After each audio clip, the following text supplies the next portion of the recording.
আপনাদের সাথে আজ একটা মাছ ভাজার রেসিপি শেয়ার করব। আশা করছি এই রেসিপিটি এর আগে আপনারা কখনোই খাননি। মূলত প্রজ্ঞা সুন্দরী দেবীর লেখা আমিষ ও নিরামিষ আহার বইটি থেকে এই বড় রুই মাছের ফ্রাই রেসিপিটি আমি পেয়েছি। এই মাছ ভাজার রেসিপিটি কিন্তু সম্পূর্ণই আলাদা। উপরটা ভীষণ ক্রিস্পি আর ভেতরটা দেখুন কতটা জুসি। চলুন তাহলে মূল রেসিপিতে চলে যাই। প্রথমেই দেখুন হাফ কাপ মসুর ডালকে শুকনো কড়াইয়ে ড্রাই রোস্ট করে নিচ্ছি। তবে বইটিতে কিন্তু ডালগুলোকে রোদে শুকানোর কথা উল্লেখ আছে। আমার হাতে যেহেতু সময় নেই তাই ড্রাই রোস্ট করে নিচ্ছি।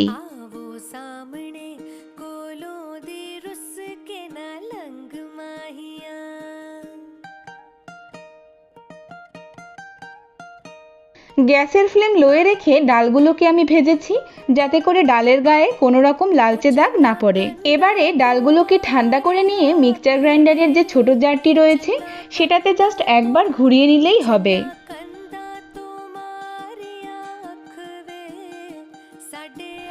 দেখুন ডালগুলোকে কিন্তু আমি মিহি করে বাটিনি।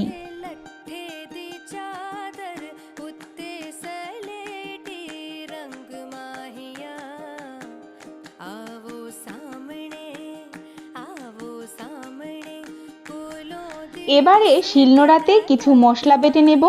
এখানে নিয়েছি হাফ ইঞ্চি পরিমাণে আদা, একটা গোটা রসুনের কোয়া, বেশ কিছু কাঁচা লঙ্কা আর একটা কুচনো পেঁয়াজ।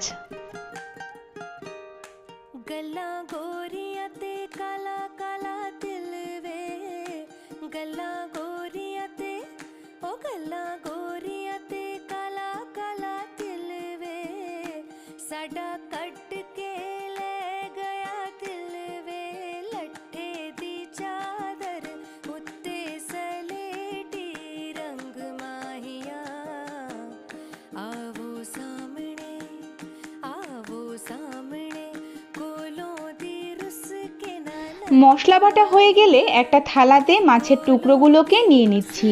মাছগুলো ধোয়ার পরে একটা ঝুড়িতে রেখেছিলাম, যাতে করে এক্সট্রা জলটা ঝরে গেছে। আসলে মাছের গায়ে যদি জল থাকে সেক্ষেত্রে মশলাটা ভালো করে ম্যারিনেট করা যাবে না। এবারে বাটা মশলাগুলো দিয়ে দিচ্ছি। আর গুঁড়ো মশলার মধ্যে দিয়েছি হাফ চামচ হলুদ গুঁড়ো, হাফ চামচ লঙ্কা গুঁড়ো আর স্বাদ মতো নুন। এখানে 3 টেবিল চামচ টক দইকে জল ঝরিয়ে রেখে দিয়েছি। এবারে তার থেকে 2.5 চামচ মতো দিয়ে দিচ্ছি। এবারে সব মশলাগুলো মাছের গায়ে ভালো করে ম্যারিনেট করে নেব।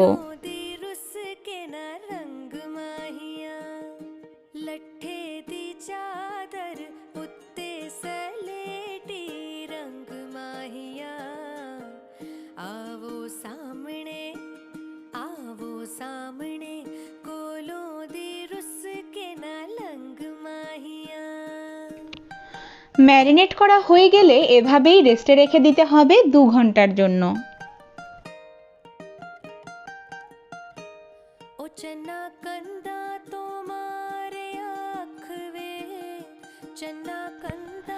দু ঘন্টা পরে মাছগুলোকে এভাবে বেটে রাখা ডালের সঙ্গে কোট করে নেব।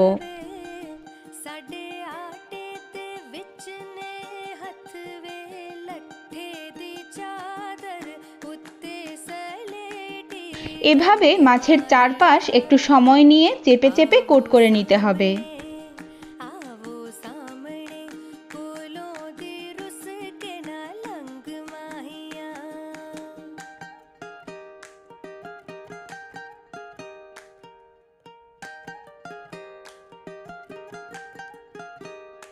गल्ला गोरिया ते काला काला दिल वे, गल्ला गोरिया ते ओ गल्ला गोरिया ते काला काला दिल वे, साडा कट के ले गया दिल वे, लट्ठे दी चादर उत्ते सलेटी रंग माहिया, आवो सामने आवो सामने। মাছগুলো কোট করা হয়ে গেলে আর দেরি করব না, এবারে চলে যাব ভাজতে।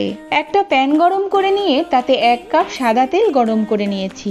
তবে তেলটাকে কিন্তু অতিরিক্ত গরম করা চলবে না। আর মাছগুলো ছাড়ার সময় অবশ্যই গ্যাসের ফ্লেমটা পুরোপুরি লোয়ে রেখে তারপরে ছাড়তে হবে। আর মাছগুলো দেওয়ার সঙ্গে সঙ্গেই উল্টানো যাবে না, মোটামুটি 2 থেকে 3 মিনিট বাদে উল্টে দিতে হবে।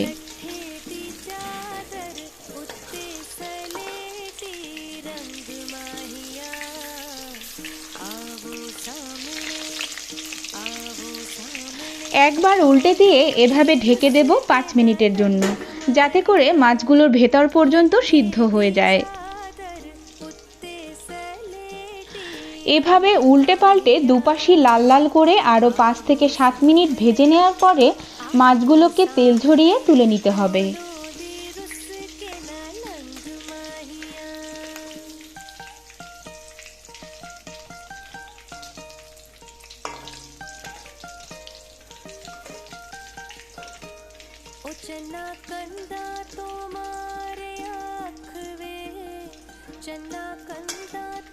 মাছগুলোকে দেখে নিশ্চয়ই বুঝতে পারছেন ওপরটা কতটা ক্রিস্পি হয়েছে। এবারে আর কি আপনার পছন্দের যে কোনো স্যালাড কিংবা টমেটো সস অথবা কাসুন্দি দিয়ে পরিবেশন করতে পারেন। আজকের এই মাছ ভাজার রেসিপিটি আপনাদের কেমন লাগলো সেটা তো কমেন্ট করে জানাবেনই, আর এটাও জানাতে ভুলবেন না যে এটা আপনারা আগে কখনো খেয়েছেন কিনা। সকলের সুস্থতা কামনা করে আজ এখানেই শেষ করছি। দেখা হচ্ছে নতুন কোনো রেসিপি নিয়ে।